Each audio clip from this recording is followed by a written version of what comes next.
We're really pleased that we were able to partner with the Directors Guild of Canada to bring you this special presentation with Emmy Award-winning producer and director Michelle MacLaren, and which is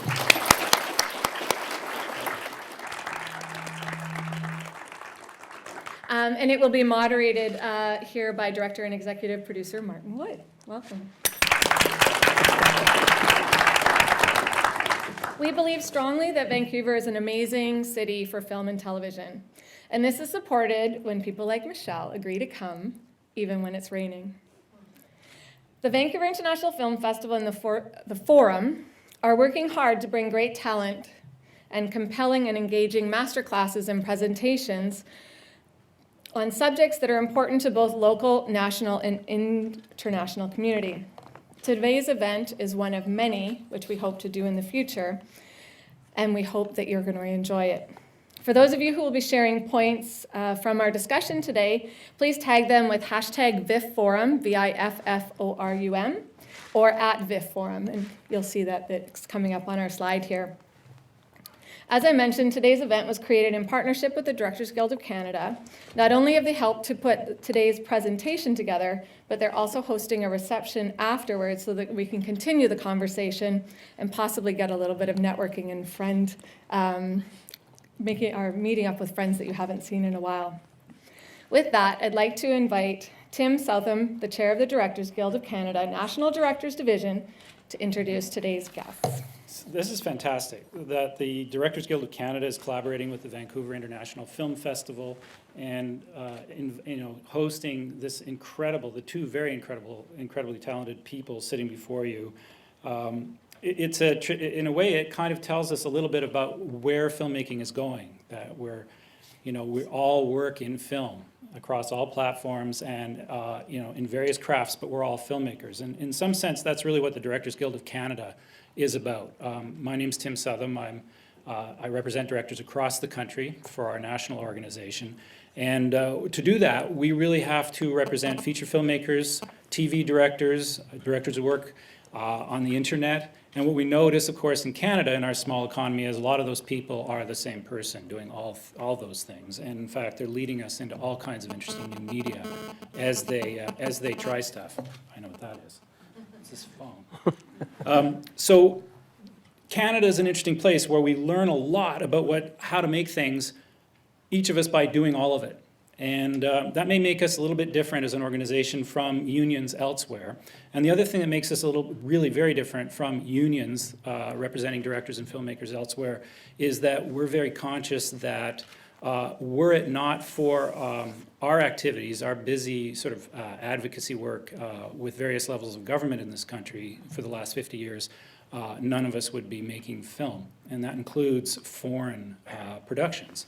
Almost everything we do on the policy side has to do with encouraging governments to understand that in our very sophisticated but tiny film sector, things like the tax credit, things like direct investment in film and television and internet are all part of creating a platform on which Canadians can tell their stories around the world and for each other and for people around the world, and also a platform on which we can welcome foreign productions into our country and offer the very best filmmaking services anywhere in the world. And that really does involve a sort of ongoing partnership with every level of government, federal government, provincial governments. So unlike many unions, we have a very, very strong advocacy or policy or lobbying component at the Guild, and we pay a lot of attention to it. And what matters a lot to us is to be as credible when we get to those tables, the bargaining table and also across the table from various ministers. We really, really need to know what's going on. And there's a couple ways we do that. One is through our members, our working members, again, who work everywhere and very, very well at the top, at the very, very pinnacle of the industry. You have two right in front of you who are from here.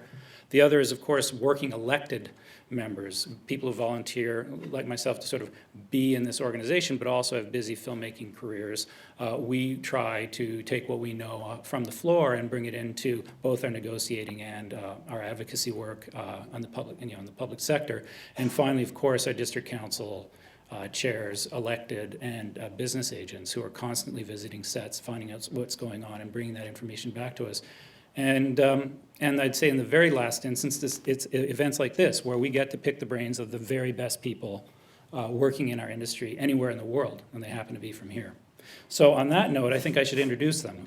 Martin Wood, and both are producers and directors, and that's very interesting from a creative and from a sort of a power point of view, I would say. I hope you both talk about this, the fact that you're both executive producers and directors in what you do. But Martin, of course, you know from the Stargate and Sanctuary sort of behemoths. He's one of the prime movers and has been for many decades, and also a busy director in other areas. He was an executive producer in both cases. And of course, Michelle MacLaren, who Martin will introduce after me, but I think I just need to say 3 titles from the last few years. And Breaking Bad is certainly one of them, Walking Dead, and of course, Game of Thrones. And in, of course, Breaking Bad, you were an executive producer and have been on various pilots and other projects you've made since. So again, just incredible firepower sitting here before you. So I'll clear off and let them start. Thanks very much. So when I was asked to do this, I thought an interesting way to start this would be to give you a statistic. At any given time, and this is a startling statistic, at any given time in North America, there are only about 30 directors actually doing major primetime television shows at any given time, so for a day. And of that 30, there are 11 that are doing the shows that we all talk about the next day at the Coolers, okay? She's one of them. So I think to have the opportunity to talk to somebody like this is really, especially for all of us here in Vancouver, knowing that this is where Michelle came from, I think it's quite an opportunity. And the way that we've sort of talked about being able to do this is to not have me talk at all, but to have you guys ask questions anytime you want throughout this presentation. You can, if you've got questions, there's people on the sides that have microphones. Just indicate to them that you would like one, and then we'll take questions all the way through this. But I want to introduce you to Michelle MacLaren. Thank you.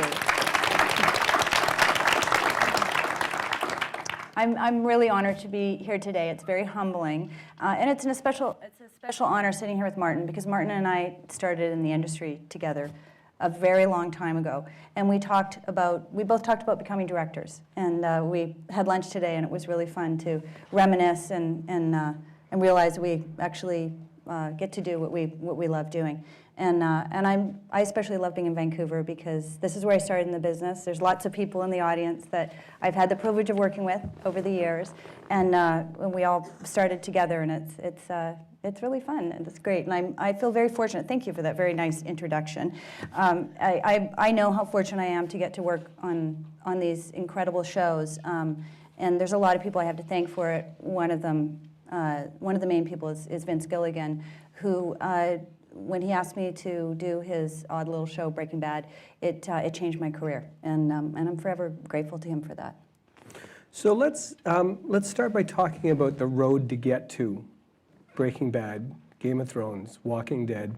Let's just talk, because at lunchtime I reminded her what the very first show was that we did together, and it was a National Film Board show. It was the first time I was ever an AD. I started as a second AD, and you were production managing it. I was. I actually started in the business, though, as a production assistant, and I worked my way through PAing and did some locations and ADing, a little bit of ADing, production managing, and the first thing I production managed was a half hour for Telefilm Canada, and then I became a line producer.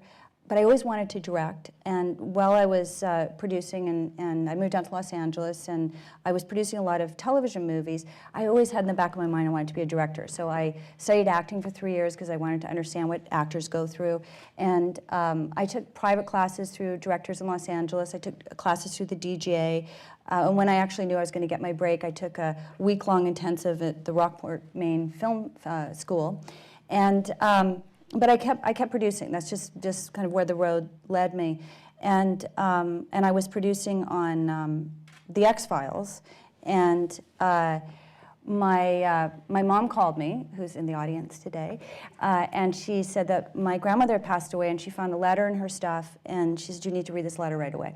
So she sent the letter, and unfortunately I didn't write the name of the movie down, but I was telling my grandmother what I was up to, and I said, I just saw this amazing movie, and I hope someday I can direct a movie as well as this. And I had dated it, and I was 13 years old. So I thought to myself, okay, time to get off your butt and do something about this. And I went to the producers of The X-Files and asked if I could direct, and they said yes. And the first thing I ever directed was written by Vince Gilligan, and there's a lot of luck, as everybody knows, in this business, and that was a huge piece of luck. And the first thing that Vince actually directed, I produced on The X-Files, so we go way back. And I finished The X-Files, and I had one credit to my name. That was it. And I thought, well, nobody's going to hire me. So I got a little job here, and I got a little job there, and I was slowly building my credits, but it was very challenging to do, and there was wonderful people who gave me opportunities. And then Vince called and said, I'm doing this new series. And when he told me about it, I thought, well, you're the only person in Hollywood that can sell a show like that. And you know, I'd love to do it. And I actually was supposed to direct in the first season, but 2 days before I left for Albuquerque, the writer's strike happened, and Vince called me from the set and said, we're shutting down. And so I had another year of struggling, and I would get jobs and things, but I would still keep producing to support my directing habit. I love producing. Directing is my passion. And then a year later, I directed on Breaking Bad, and fortunately, they were very happy. Vince had to force AMC to hire me. They said, you know, who is this person, and what has she done? And luckily, as I said, they were happy with it, and they asked me to come back and be an EP on the show, and in doing so, they said I could have 3 episodes a season. And so that was amazing. And we were the little show, you know, the little engine that could. Nobody was watching us at first. But for me, it was one of the most creatively satisfying things I had ever done. And so the people in the industry started to notice it. Before the audiences caught on, before we started to get numbers, people in the industry were noticing it. And I would direct. We had long hiatuses in between each season, and I'd direct anything I could get my hands on. And AMC, who made Breaking Bad, called one day and said, would you consider directing an episode of this new series we have called The Walking Dead? We'd like you to do the first episode after the pilot. And it's a graphic novel. And I had never read a graphic novel. I had read the Archies when I was a kid, and that was about it. So I went to the comic book store, and I bought all the graphic novels, and I couldn't believe this medium. It was amazing. So much story was told in one frame, and I loved it. And I went and had a meeting with Frank Darabont and Gail Ann Hurd, and I sat down in this meeting, and Frank Darabont's office is a monster memorabilia museum. It's the most incredible thing you've ever seen and the most intimidating. And I was sitting there with Frank Darabont and Gail Ann Hurd, and I was so excited. I couldn't believe I was sitting with these people. And Frank said to me, Michelle, we love Breaking Bad. We're so glad you're here. And I giggled like a little idiot, you know. And then, of course, they laughed because they realized that I was completely impressed with them. And anyway, I got to do the Walking Dead, and it was a really exciting new medium, or new style, new genre for me, being a graphic novel, and it was very creative, and I got to try new things. And then as Breaking Bad grew, other shows took notice, and I actually had an interview for Boardwalk Empire, but my schedule didn't work out, and I couldn't do it. And I think that might have what led to Game of Thrones. I think that made those guys aware. Tough break. And they called and said, would you do it? And I said yes. We were talking a little bit at lunchtime about, unfortunately, we were supposed to be talking about everything else, but we ended up talking about just our beginnings and directing and things like this. And I made a comment about how both of us one night were sitting and watching a director and going, oh man, we can do better than that. And you made a really poignant comment after that, because it does. What directors do, especially from the outside, looks really not that hard. You know, stand over there, point the camera that way, and say the lines. You know, somebody else gives you a script. It's not that hard. But I think what you said actually sums it up in a really interesting way about the fact that it really is hard, and you wanted to call everybody. Oh, what I told Martin was, it is hard. I mean, I'm sure there is probably ways to do it simply, but I think when you're really passionate about something, you really put your heart and soul into it, it is challenging. And I hope it is hard, always hard in a good way. But I told Martin that after I directed for the first time, and I had been producing for a long time, I wanted to call every director that I had produced and apologize. because I really didn't understand what they were going through. It's the job of producer-director seems to be at odds with each other. And certainly new to Canada. And I know that some of you were at a panel that we did a little while ago about the newer role in Canada of producer-directors. But do you want to talk about that difference to you? Because what the benefit of having that on set is really what I think is just becoming de rigueur here in Canada. It's been around for a little while in the States, but I think it's becoming more and more prevalent, and people are realizing the value in it. For us, on a personal level, it's a really wonderful job to have, because when you're just a guest director, which is a great job too, you go in and you direct your episode and you give your cut and then you leave, and the producers can do anything they want with it. And a lot of time I actually don't even watch it on television because I'm terrified to see what they cut out, and it's a little bit torturous. But as a producer, you're involved all the way through. You're from conception to delivery, and it's really nice to have your hand in all of that. It's also nice to be part of the process for all the episodes, other episodes as well. And it's nice having somebody on the ground working with and prepping with the other directors who is a director who understands what they're going through. Because as a producer director, when I'm not directing, when I'm producing, I see it as my job to do everything I can. Oops, sorry, that was my microphone. To do everything I can to make that director's job as easy as possible, because they have such a huge responsibility of what they're doing. And anything I can do to help in prep is what I do. Prep to me is one of the most important things about directing. And so as a producer, having somebody there that understands what the director is going through and doing everything they can, and at the same time supporting them on, especially if they're new to the show, to the creative continuity of the show. It's a wonderful thing to have, especially when you do something like on Breaking Bad. We were on location in New Mexico. Vince Gilligan and all the writers were in Los Angeles. So he needed producers on the ground that were helping protect the creative integrity of the show, and really supporting and helping the directors deliver their vision. Just a fun little note about directing in that is the shot where the guys were taking a pee against the sunrise. That was not in the script, and when we were putting it together, I said, we got to get this shot because the sunrises in New Mexico are so beautiful. And the studio said, no, it's not in the script. We don't have time in the schedule. We can't do it. So I said to my AD, I said, I really want this shot. So she conveniently had the actors ready right before sunrise. We got everybody out there, and we were all standing there waiting for the sun to rise. And I said to the camera guys, hey, point the camera over that way. And I said to Brian and Aaron, I said, you guys run out there and take a pee. And we got that shot. And that's an AD director teamwork.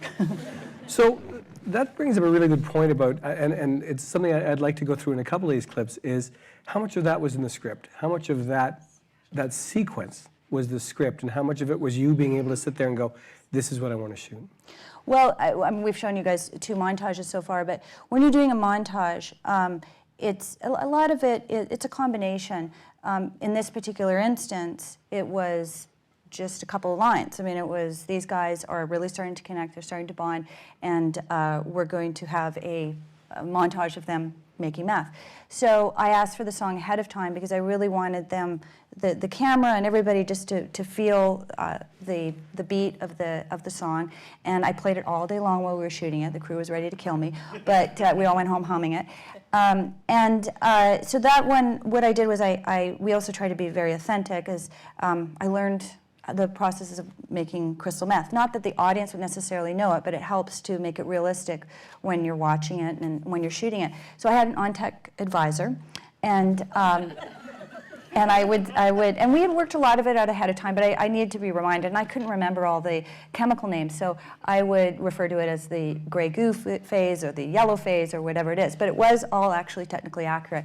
And so I'd turn to our technical advisor and I'd say, okay, so now what happens next? And he'd say, hang on a second. And he'd run around the corner and make a phone call. And then he'd come back and tell me what to do. And after about the 3rd time, I said to him, I said, Richard, I want to know who's on the other end of the phone. And he looks at me and he goes, no, you don't. I said, all right. So that explains the meth making part of it, but the whole montage is made up of the meth making and the guys coming together. There's shots that, unless they're in a script, you have to make them up. You know, You do. sitting It's- and yeah. eating and sleeping while somebody else is making. I mean, that's Some of that's in the script, some, you know, the eating and the sleeping, that kind of thing. But how you're going to, I mean, usually how it evolves with that type of thing, and with the killing one before, is you research and you think about it. For example, with the killing one, I did a lot of research on how people are actually killed in prison, and we didn't want it to all be the same way. The guy getting burned was actually in the script, but the other pieces were not necessarily scripted. So I would research it, I'd come up with ideas, I'd go to the writer, we'd work together, and then the writer would put it into the script. In this particular instance, again, it would evolve out of researching and how you make meth, and realizing that these guys are going to be doing it over 24 or 48 hours, and we want to show the passing of time, and how are we going to do that. And then you have your set, and we had an RV set, but the set was left over from the pilot, and it was not it only had one window that popped out of it. So it was really hard to shoot in there, and I wanted to be able to move the camera along behind all the beakers and that kind of thing, and I had very specific positions I wanted to put the camera in. So we actually rebuilt the RV. I mean, we didn't rebuild it, I guess we deconstructed it by making bigger walls that removed, and bigger windows and that kind of thing. All that has to be planned ahead of time. You have to know exactly where the camera's going to go, so that the construction department can prepare the set for those specific things. so. For those of you that have never tried to direct a script before, and it's one of those things where, as Michelle says, you open up a script and it's got 2 lines and it says, you know, Gandhi enters the city, or they make meth, and then you do exactly that. You have to figure out what's going to fill that time. Now, as I was looking at the clips that you were talking about, there are certain times when you notice a director. When you notice a director, and there's other times when you notice an editor. I think it's harder to sort of say you notice a script, because the script is usually that container that we put everything in. So it's always got something to do with the script. But when you notice a director, and not notice a director in the way that somebody might take you out of the show, but so that it is an absolute flow with this. Now, I think are you okay teeing up the parking lot of the Cousins? Sure. The Cousins. When I watched this one, this was schooling a director. Okay, when you watch this is taking a sequence, and I was describing this to you earlier, that you go from here to here, and you know it's not written in the script, because it doesn't say he walks from right to left. He does this. None of that is in the script. That is you that's doing it. And I think if you want to know how good she really is, watch this clip, because it's amazing. I will add one thing. Thank you very much for saying that. I will say this, though.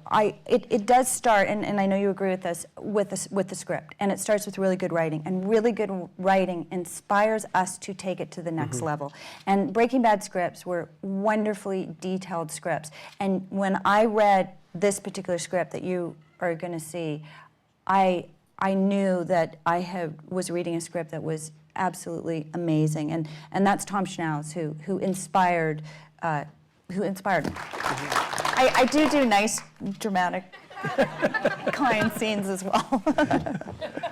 So let's talk about that for a few minutes. That was the one that is sort of that's film directing at a very advanced level, as far as I'm concerned, because that's being able to see a story that is written in a script as a few lines, and being able to actually put a sequence together like that absolutely holds audiences like this enthralled for that kind of time. And it's not there's not a break in that pace, and that's what I really Well, this script, and again to credit Tom, this one was pretty detailed. But what I really wanted to do here was push the creative limits into a new area that we hadn't quite used that much on Breaking Bad yet, which is playing with speed.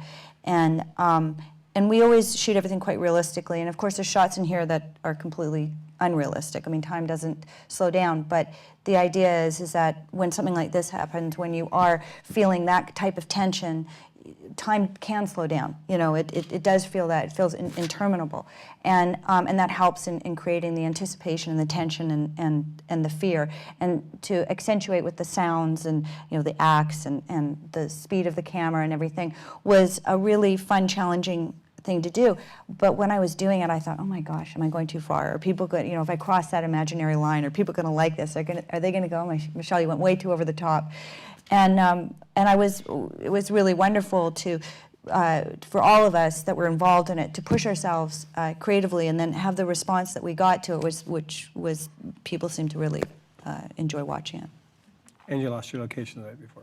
Oh yes, we lost our location the day before, and I don't know if Mark Freeborn's here, our wonderful production designer from Breaking Bad. He was maybe going to be here, but he's probably working. Anyway, Mark is a lot of you probably know is a Vancouver production designer who, when I came on as a producer on Breaking Bad, I called Mark and said, "Will you come and do this with us?" And he did, and he was amazing. And it was so fun for us, two Vancouverites, to be doing this show. But we lost that location the day or 2 days before we shot it, and I was shooting already, so I couldn't go scouting. So Mark went out and found this location and came to the set and goes, "Okay, I think I got it. I think this will work." But we had to put it together so quickly we didn't have time to finish the clearances and everything for it. So I went at 10:30 at night. I was standing in this parking lot all by myself in Albuquerque, New Mexico, and I suddenly thought, okay, this isn't very smart, a little dangerous. I should probably go home. And then we shot axe? exactly. Where's my axe? And we had 2 days to shoot this, but it was 8-hour days, so it was really, really fast. We were running for our lives, and we didn't have time to put all the clearances together. And there's a couple of shots you'll notice with that shoe sign behind us. And I said to our clearance person, "Look, I had to shoot it. See if you can get it cleared. And if you can't, we're going to be into a world of visual effects that we probably can't even think about affording." And she called up the president of the shoe company, and she said, "We're this show. We're a small little show. We're shooting in Albuquerque, and we see your shoe store sign. And would you consider giving us clearance?" And he said, "Well, as long as there's no violence or drugs in it." And she's this really sweet girl, and she says, "Well, it's funny you mention that. There is, but these guys are wearing really nice shoes." And the guy laughed so hard he gave us the clearance, which was very sweet. I'll tell you another quick anecdote about this scene. When the guy comes around the corner, the cousin comes around the corner, and he shoots the guy with the iPod on. This was right before we transitioned from doing a lot of our firing effects with visual effects. We were still doing practical. This is a few years ago. And so we had a blood rig up the back of that guy's head, and the guy that was being shot. And it's quite complicated. You have cables and things going into this rig, and inside the rig is a condom full of blood. And when the cousin comes around the corner and he fires it, there's an effects man, Danny Virtue will understand what I'm saying here, effects man that triggers it, and it flies off and the blood bursts and goes everywhere. So we take quite a while to set up the scene. Cousin comes around the corner, fires the gun, the rig gets cued, the condom goes flying through the air, but it doesn't burst. And it looked like brain matter, and I thought, oh my God, we've killed the actor. And thankfully he was okay. And everybody looked at me and said, "Michelle, what are we going to do?" And I knew we didn't have time to reset it. And I said, "Well, it looks like brain matter, and we move on." So if you freeze frame on that, there's a condom flying through the air full of blood. So let's talk about visual effects for a bit. Sure. And Game of Thrones. Okay. Storyboarding, vis effects, that kind of thing. Let's talk about the storyboarding aspect of it, and we'll get into some of the vis effect clips. Okay. Martin and I were talking about this a little bit earlier about transitioning from a show like Breaking Bad to Game of Thrones. And Game of Thrones is a huge, huge visual effects show, which X-Files was pretty big in its day, but it's 12 years later, and of course, visual effects have evolved. And it's been a wonderful experience because I've learned so much on Game of Thrones. There's a huge amount of storyboarding that has to happen, and we're going to show you guys a clip of a particular scene that the first episode that I did for Game of Thrones, the producer called me. I was in post on Breaking Bad, and she said, "Michelle, I was getting ready to go to Ireland." She says, "You've got a bear in your episode. There's a bear in Canada, there's a bear in Utah, and a bear in Europe. We're trying to decide which bear to use. Can you jump on the plane this weekend and fly to Utah and meet the bear?" And one of those things you think nobody's ever going to say to you in life. And I said, "Sure." So I flew to Utah, and my sister Nicole is a veterinarian ophthalmologist, and she lives there, so she came with me, and we went and met the bear. and this bear was incredible, and we filmed the bear, and he stood up and did some sword fighting for us and everything, and it was incredible. And he, at one point, he's supposed to get shot with an arrow, and the bear actually limped for us. So we cut together this footage, and we sent it to the producers in Ireland, and we said, this is the bear. And they agreed. But the thing is, we couldn't take the bear to Ireland. So we shot 3/4 of the scene in Belfast on a set that was built, a castle set. And then months later, we built part of the set in a parking lot in a studio in Los Angeles and brought the bear to Los Angeles and flew a couple of the actors over and shot the bear there. And just another little quick side note of that, when I was doing the bear sequence, I called a couple of friends from Vancouver, Mike Vizina and Melissa Stubbs, and they came out and helped with the bear sequence because they were very experienced from doing movies like Legends of the Fall and stuff, which was shot with these trainers who trained another bear. This was Little Bart, Big Bart did those movies in Canada. Anyway, because we were doing it this way, and even if we hadn't done it this way, but in particular, because we were shooting these so far apart, it had to be storyboarded in incredible detail. We had to know where every single person's eye line was going to be in at all times, where the bear was going to be. And this is well before we shot the bear. And I hoped the bear was going to do what we wanted it to do. And then, so we shot the Ireland portion. Months later, I'm getting ready to shoot the LA portion with the bear, and a week before we did it, I had been told and cleared and everything in advance with the trainers and with HBO and everything that we could actually put the actors in the pit with the bear. A week before we shot, HBO legal changed their mind, and I got this phone call saying, Michelle, we can't put the actors in the pit with the bear. And of course I thought, oh my God, I've shot 3/4 of the scene. It's all been planned that way. And they said, well, we're so sorry, but you're gonna have to figure it out. So Rob McLaughlin, another Vancouverite, was my, actually no, Rob was not my DP on that, but he DP'd the bear portion. Rob flew down from Vancouver, and so Rob and I put our heads together, and we redesigned the bear portion of the sequence a little bit to compensate for this. And then you'll see the results. There's no CG bear. It's really fun shooting with a bear, and a fun side note for it is the trainer told us that when you're shooting with the bear, no food on set, no loud voices, no angry voices, and the crew has to be interactive with the bear. So every time the bear does something, like does a trick or anything, the whole crew has to cheer. And if the bear wants to go back in his trailer, everybody's got to encourage him not to go into his trailer. So every time he did a trick, all grips, electrics, camera, everybody would be like, oh, good boy, good Bart, good Bart. And whenever he wanted to go back into his trailer, we'd be going, come on, you can do it, Bart, come on, come on. And the bear would go, oh, all right. And he was such a diva. And he'd turn around and he'd come back to the set. And it made for a really fun couple of days of shooting. And we thought, oh, we should do that with the actors. They come out if you clap loud enough. Usually. The last time Danny Virtue and I actually worked together, I think our bear experience wasn't nearly that nice, was it, Danny? It was pouring rain with two little brothers that didn't want to come out of the trailer ever. Well, do you know, that day in the bear pit in Ireland, it rained, it was over a couple of days, it rained harder than I have ever experienced rain in my life, and you guys know what I'm talking about because I'm from Vancouver. and you can't read it. As we all know, you can't read rain unless it's backlit. So. You must be an editor's dream in a way because there's a ton of shots in all of these sequences. So how are you sort of determining that based on how much time you have, and how are you kind of working that through your sort of shot selection to make sure that you have that many variety of shots?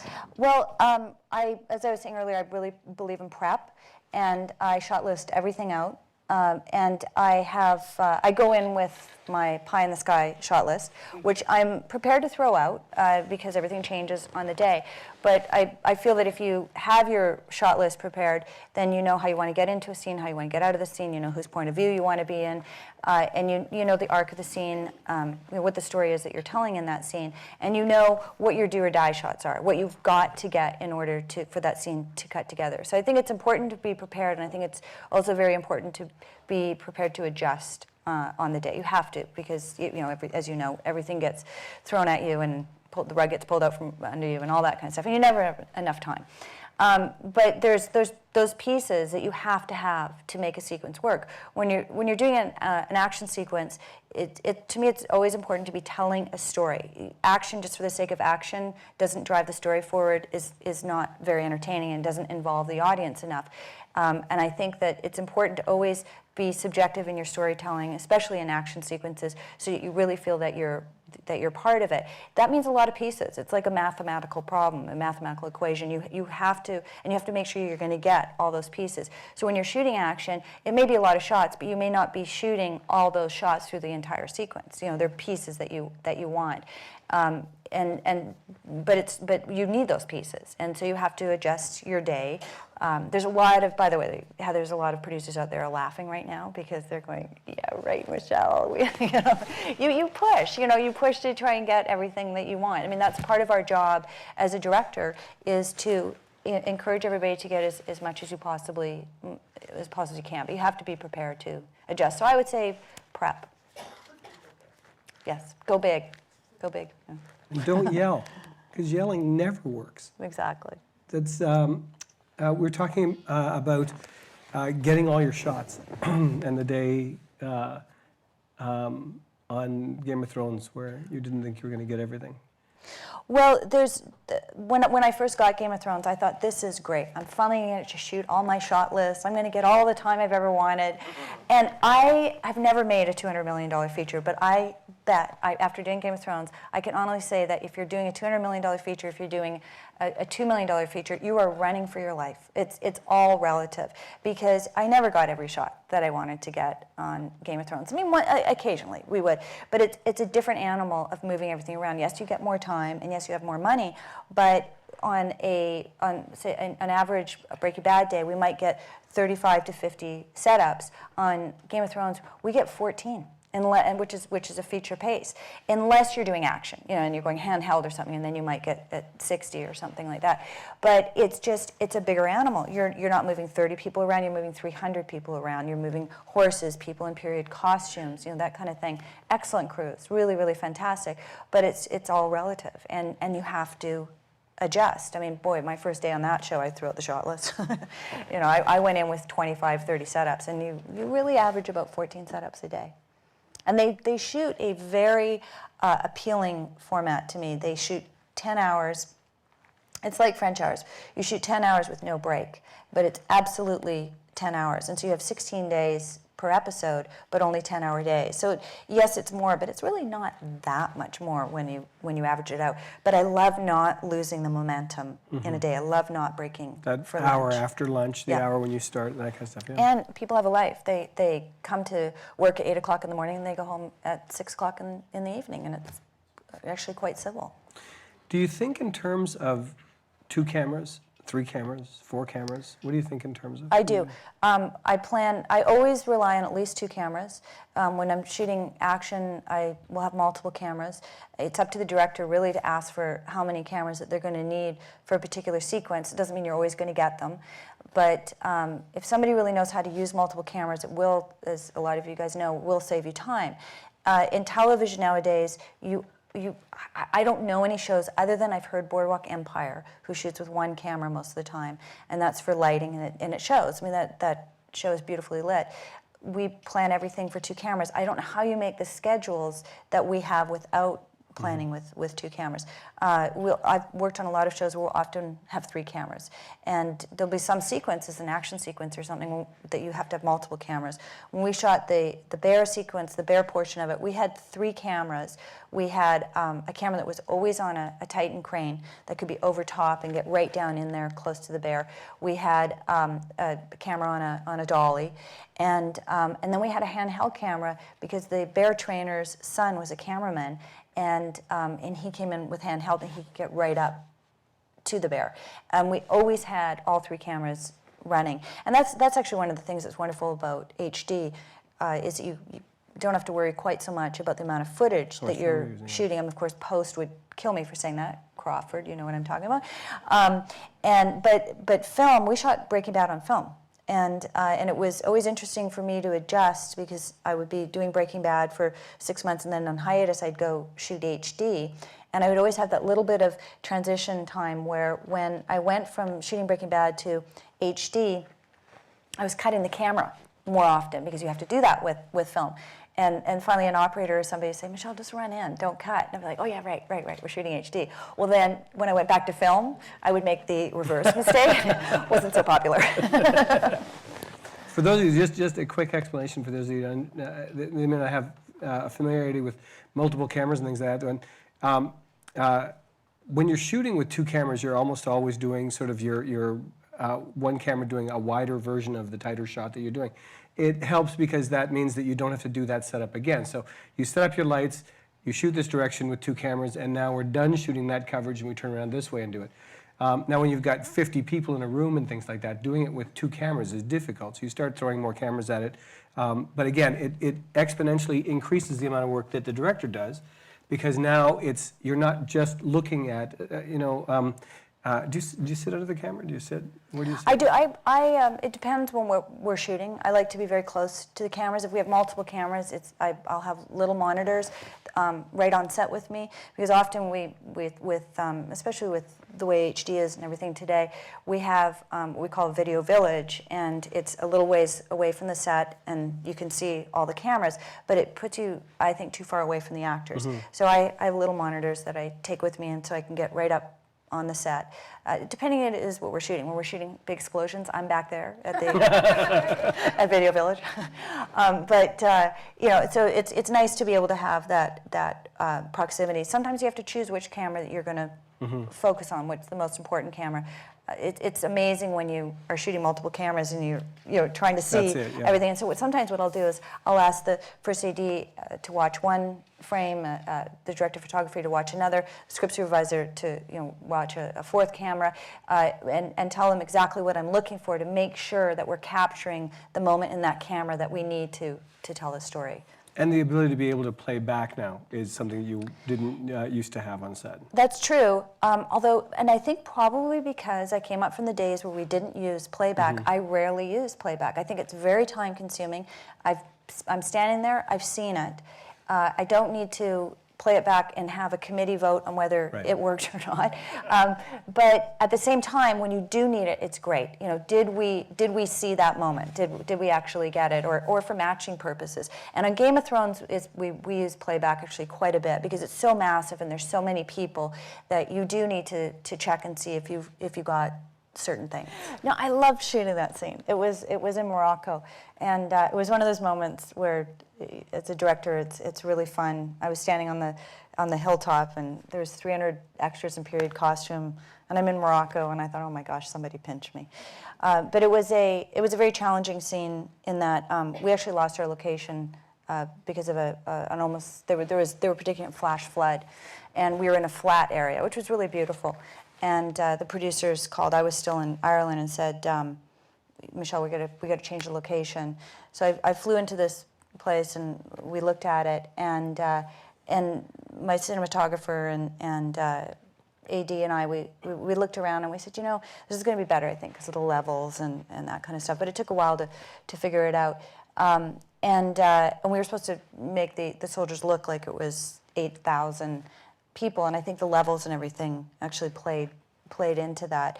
And I had storyboarded this out with our storyboard artist, and then we also did previs. And pre-visualization is when we sit with a computer expert, and they actually put the scene into the computer, and we put actors into it and everything, and the director can sit there and say, okay, now put the camera over here and try a 24 mil lens, and okay, that's not quite working. Put a longer lens on. Let's put the camera over here, and we can actually see the shots ahead of time. And we use that when we're doing really big visual effects scenes, and you have to know exactly where a dragon's going to be, or exactly where a building's going to be if you're creating a city where a city doesn't exist, or you're creating 8,000 soldiers that don't really exist. Because of course, when she's petting the dragon, she's petting a green tennis ball on a stick, and you have to think about things like when the dragon jumps down to the table and knocks over the bowl of grapes. Well, there's an effects man there with a fishing wire and the grapes, and you're cueing everybody to have the right eye line at the same time, pulling the grapes so the grapes get knocked over.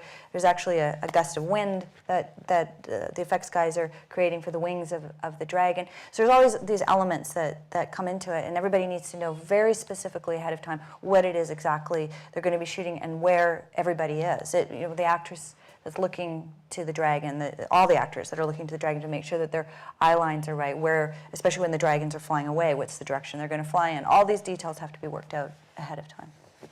And it changes the process that a director uses too, because you're no longer just thinking about shot blocking and storytelling like that. You're also thinking now into a number of other departments that you have to, where if you and I are sitting up here and you pick up a glass and you drop it and it smashes, that's one thing. But if you're not here and the glass has to be picked up and smash, the thing that's going to sell it is more interactivity. The wind helps, not just the bowl falling over, because there's interactivity on everybody that's in there, right? How far do you find that you spend, how much of your time do you think you spend when you're dealing with VIFF on other departments just to make sure that that dragon sits in that scene? I think there's a huge amount of time. And the wonderful thing is when you're working with really talented professionals in other departments, they come to you with ideas. They say, oh, what about this? And why don't we add that? And wardrobe comes and says, how about some dragon spit? I mean, they didn't really do that. I'm making that up. But still, that type of thing. Why don't we? They help enhance the piece. And then everybody sits together and we talk about all these different elements that are going to come together to create the ultimate vision. When I first was designing that scene, it was much more elaborate with the dragons, and then the producers came to me and said, Michelle, it's really nice, but we can't afford this. So we had to redesign it, but still wanted to make sure we kept the dragons alive, and doing little things like the grapes being knocked over and the meat being thrown. Well, the meat was actually in the script. That helps. It hopefully. I actually think that this scene would be fun to see in 3D, which I actually don't think the producers liked that much. I mean, it's not a 3D type show, but it is a little startling when they come at you. I didn't intentionally mean it to be 3D. Now, your transition to visual effects. You started out on X-Files where you used visual effects and you were working as a producer, but as a director, the idea of visual effects for a lot of people is daunting. We were talking about walking onto a green screen where everything that you're dealing with has to exist in your head. It is. I mean, I've shot on sets that are with the biggest green screens I've ever seen. I didn't know they could make green screens that big, and you may have one person that's walking through the set, but you have to know the whole world and create the whole world that is going on within that image. And that's where previs really helps, because you can actually create these things and put them into the shot and see it before you actually go to shoot it. But it's funny when you're shooting it on the day because there's nothing there. There's just a big, gigantic green screen, and you've got to be able to say to the actor, okay, walk over here, and this is what's going to exist here. And you might have a marker, you might have a traffic cone, and say, all right, this is, I can't tell you what I'm really talking about because it's coming in the next season, I'm not allowed to talk about it. But there might be something there. Traffic cones on Game of Thrones, tweet that. So you really, it's fun, you really have to use your imagination, and you have to be able to tell the other departments and explain to them exactly what it is that you're looking for, exactly what their piece of the pie has to be, so that all those elements can come together. And these on Game of Thrones, on all these shows I've had the privilege of working on, they have phenomenal crews who are used to doing that. And you have a visual effects supervisor and a visual effects producer who you lean on very heavily, because it's a business that keeps evolving. I mean, it's changing every day. And as a director, you can say to these guys, this is what I want. What's the best way to do that? And they will help you figure out how to execute your vision. It kind of changes the way that you think about awards, doesn't it? Like when you start thinking about an award for directing, an award for visual effects, an award for, because the departments are coming so much closer together now. Well, it's a team. Filmmaking, as everybody knows, it's a team sport. It's a collaboration. I mean, everybody relies on each other to bring it together to create the ultimate vision. But you do need somebody who is telling you what that vision is that they hope to create, and hopefully it inspires the other departments. It starts with the script, and the script inspires everybody else, and then the director comes along, and the director says, okay, this is my interpretation, and then somebody else from wardrobe or stunts or effects or whatever might add to it and say, well, what about this or what about that, and the whole thing evolves and comes to, you know, the ultimate vision of the show. In television, it really starts with the creators. You know, Vince Gilligan, David Benioff, Dan Weiss, Scott Gimple, Frank Darabont, Glenn Mazzara, all these guys I've had the privilege of working with, they inspire all of us with their crazy, wild, wonderful imaginations. Mm-hmm. Now, sorry, I keep looking at Michelle. I'm not looking out for questions. Have I missed anybody? The idea of doing some of the shows that you've done, some of The Walking Dead and these, as you said, they didn't start out generally as big shows. But how do you feel sort of coming into these shows that are big already, like Game of Thrones? You know, when you, it's one thing to start out smaller and it gets big underneath you, but how about coming into something that is huge to begin with? I talked to one of the directors. I'm not going to say his name because in case he doesn't want me to quote him on this, but I called up one of the other directors in Game of Thrones when I got the job, and he's a director I've respected for many, many years. He's an excellent director. And I said, what's your advice? And he said, Michelle, it's a Porsche, drive it. And I said, okay. Dream to a director's ears. They want you to think epically. They want you to shoot big. At the same time, you still have to be responsible to a budget and a schedule. But I love wide lenses. We shot Breaking Bad like a modern day Western, and we used a lot of wide lenses. Not every director did that. I mean, one of the things about Breaking Bad is Vince would say, look, you're here because I like your filmmaking, and you do it whatever way you want as long as you're telling the story. And some directors prefer to use long lenses. Johan Rank prefers long lenses. His shows are beautiful. He's a great director. I love wide lenses. So it was music to my ears when I went on to Game of Thrones, and they said, you know, we want to see the world. We want this to have an epic feel to it. And then we started using 12 mils instead of 14 mils. So I have my answer to this. I want to know what your answer to it is. How often do you wrestle with producer MacLaren? Oh, good question. That's a really good question. Sometimes I feel that there's a devil and an angel on my shoulder. And it works both ways. Sometimes I have to reel myself in as a director because I have an understanding of producing and what it takes, what the financial impact is and the scheduling impact and everything. Sometimes I have to rein myself in, but I also sometimes have to push myself. And I have to, because I understand that stuff, when I go on to shows and producers know that about me, they'll come and appeal to the producer side of me. And I'll be sympathetic because I get it. I've stood in their shoes. I know what they're talking about. But then I remember, wait a minute, I'm directing, and my job is to, and Heather, I say this with all due respect, is that to push sometimes, you know, and you guys can absolutely push back, you know, but it's our job to hopefully push it as far as we can creatively, and push may not be the right word. Let's say inspire to do more. And so sometimes I have to say to myself, stop being a producer and be a director. And so it really depends on the situation. I do think that my producing knowledge makes me a better director. I think my directing knowledge makes me a better producer, and I think that's for anybody who, you know, if you're an actor and you start to direct or vice versa, or a writer, director, I think that it would be wonderful if every showrunner would direct at least once, so that they understand. It would probably be great if every director wrote, and we'd probably be more sympathetic And every to their actor words. directed once. And if every actor would direct once, exactly. And you know, quite frankly, if every director would act once. So it would be fun if we could all do each other's jobs. Probably not very well, but just to experience and understand what the other person's going through. Well, and this is what we were talking about in the introduction, is that in Canada, we get that opportunity off a lot more.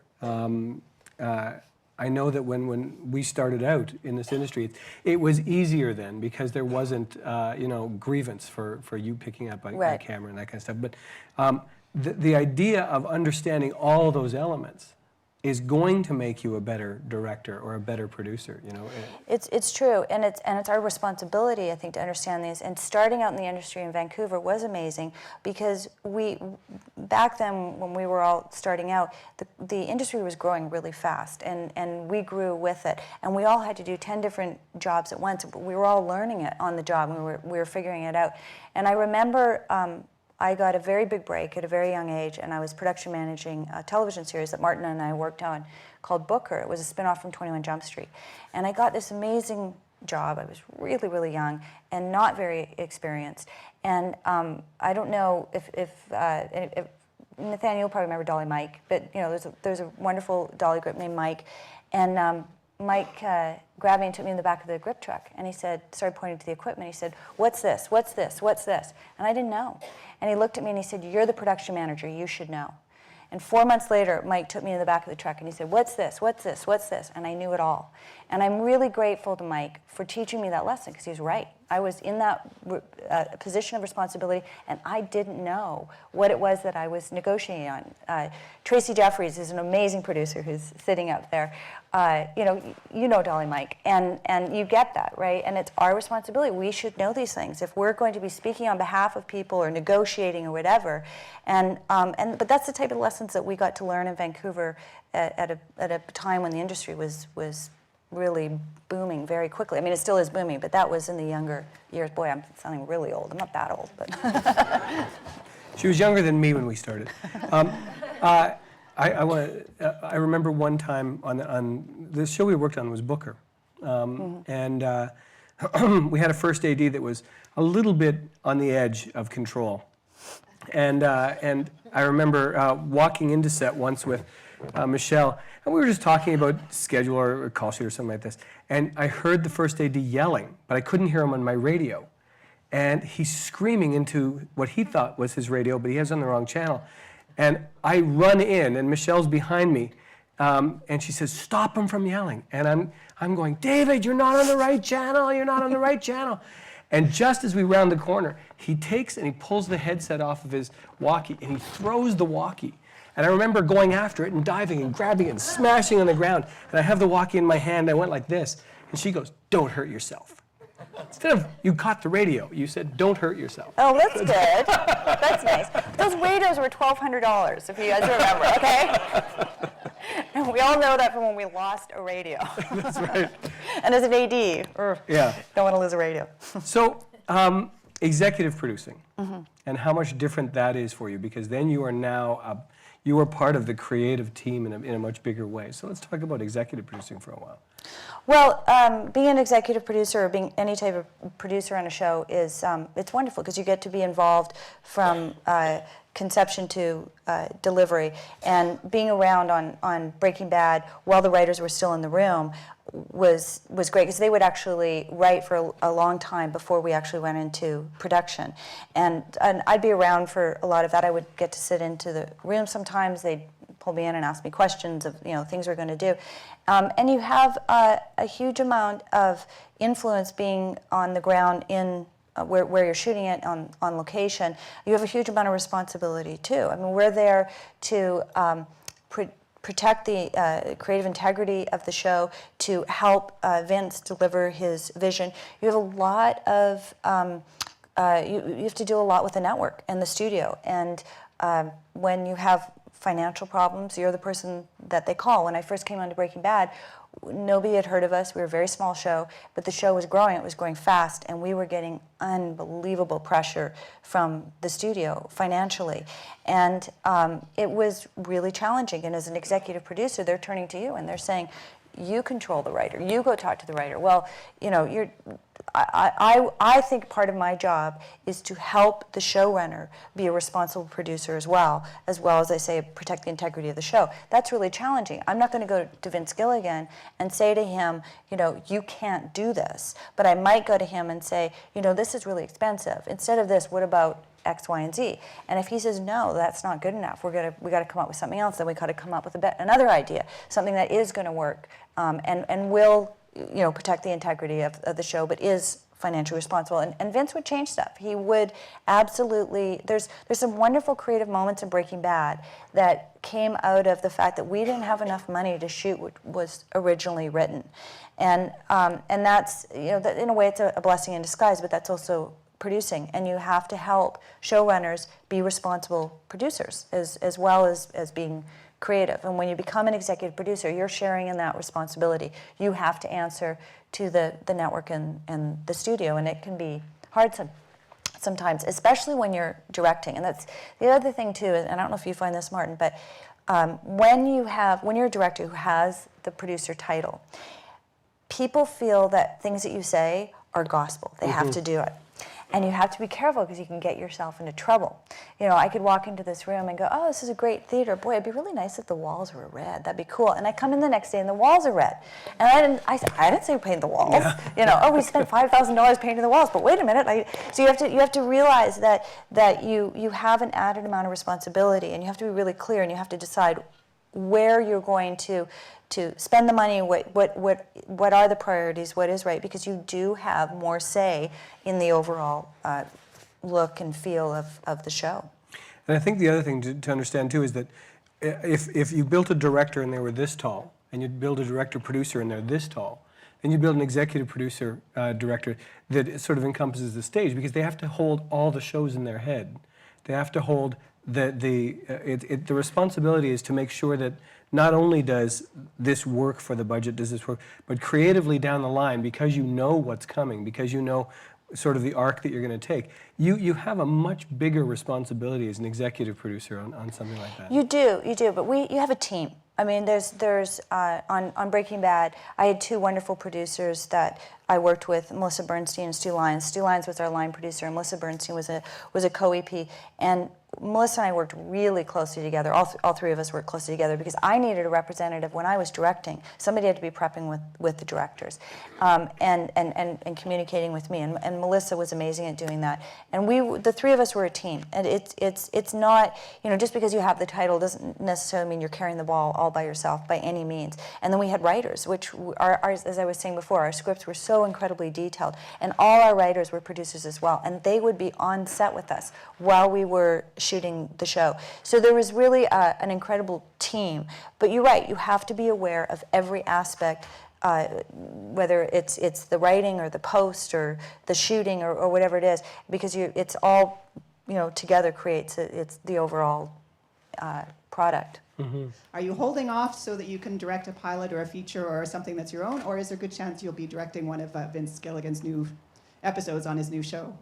Oh, well, I am trying to find a pilot or a feature or a show that of my own that I'd like to do, but there is a very good chance that I will go direct an episode for Vince Gilligan, because I pretty much do anything for Vince Gilligan, so that's a possibility. But I'm not sure, other than that, I'm not sure what it is I'm going to do next. I am looking for that next thing I want to sink my teeth into. I had read that Vince had a really unconventional way of doing post, which was they would shoot an episode and then the directors would cut it and then put it on a shelf for 5 months. Could you talk about that? Sure. We did it almost like a feature, really. The writers would write, then we'd shoot. They'd still be writing while we're shooting.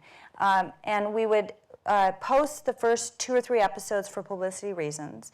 But then after that, the directors would do their cut. And then at the end of the season, right before we finished shooting, we would, Vince and Melissa and I would sit down and we'd watch all the director's cuts. Because if there was anything we needed to pick up or reshoot or anything like that, we need to know before we had wrapped for the season. So we'd have a viewing party, and the three of us would sit and watch and make notes or anything we needed. And then we'd we rarely had additional shooting that we had to do, inserts, pickups, that kind of thing.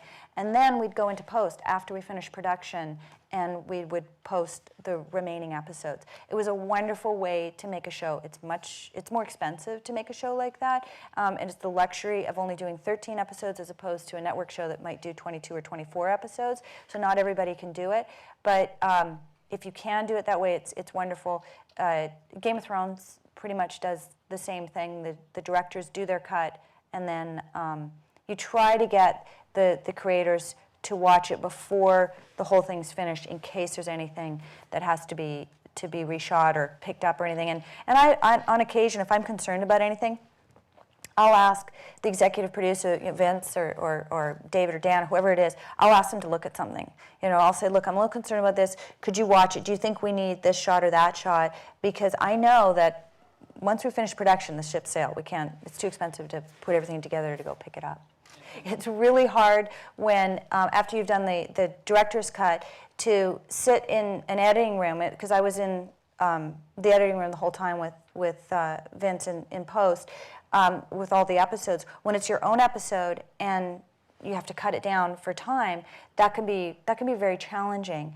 I think distance does help with that. Vince is as brilliant as he is at writing. He's that brilliant in an editing room. I mean, he's an all-around brilliant filmmaker, and it's a privilege to sit in an editing room with him and watch and participate in the editing process. And our editors were amazing, and I think probably distance does help. The one thing you have to do though is you've got to remember what you shot, because with some distance, in other episodes you could forget.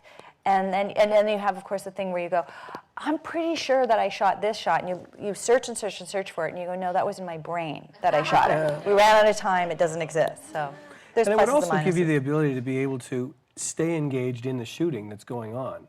So both you and Vince could stay engaged in what's currently happening, rather than taking you off the set for 3 hours a day to try and get that kind of Well, that's just it. And Vince, if he was sitting here today, he would tell you that he does not like to write, shoot, and post at the same time. It takes him away too much from what he needs to be focusing on. And to have the privilege of writing, shooting, posting, and having some separation between them, it's much more creative, because you can focus on the particular task you're doing. It's challenging enough that most of production, the writers are still writing. And so what we would do is we'd be in Albuquerque, and we'd actually have a video tie-in to Los Angeles. So we could have concept meetings and production meetings, and Vince and the writers would be sitting, we'd be sitting in our room in Albuquerque, and they're on the monitor. We could actually face-to-face conversations and show them things, and that was really helpful. But it's much nicer when you can physically be there. So when I first started on The X-Files, I didn't come on until season 7. And it was in Los Angeles, and there was a rumor that the show might be going back to Canada. I gather I started that rumor just by my presence. Yeah. But people were a little funny to me at first, and I thought, why are people being a little funny to me? And so I asked somebody. I mean, they were nice enough, but they were a little standoffish. And they said, "Oh, it's because you're so nice." And I said, "Oh, it's my Canadianism."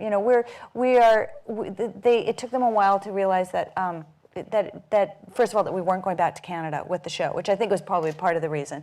But also, Canadians have a slightly different way of dealing with people on a set. I always say to Americans when they're coming to shoot in Canada, I said, don't ever yell at a Canadian. I said that you'll get nowhere with them. If you want to get, if you're upset with us, tell us you're disappointed, and we'll do anything you want. First of all, just as a director, I would say just get out there and direct. As a female director, don't think of yourself as a female director. Think of yourself as a director, and you can pretty much, do whatever you want, whether you're a man or a woman, if you believe in yourself and you work hard enough and you have the ability to go for it. As soon as you start thinking of yourself as different than other people, they'll start thinking of you that way. So my feeling is I think we have advantages and disadvantages depending on whether we're men or women, and I think that it's just important to believe in yourself as a director, but not necessarily as a female director. It's definitely got its advantages in that I think that some people say that we maybe bring a little bit more heart to things. I don't necessarily, as you can see from my clips. But I don't see that, and if that comes through, if me being a woman comes through in that way, great. That's fantastic. But I never really focus on it, and if anybody does focus on that, you know, that I just say. I think I said this earlier, that if anybody has an issue with the fact that I'm a woman, and it's a negative issue, that's their problem, and that's their loss. If they don't want to work with me because I'm a woman, well, that's their loss. If they want to think of it that way, too bad for them. That's not on me. If I see it when I'm reading it, then I can get really excited about shooting it. When I'm struggling reading something, then the story doesn't inspire me. There's certain stories that I like more than others. I seem to be very intrigued by true stories right now.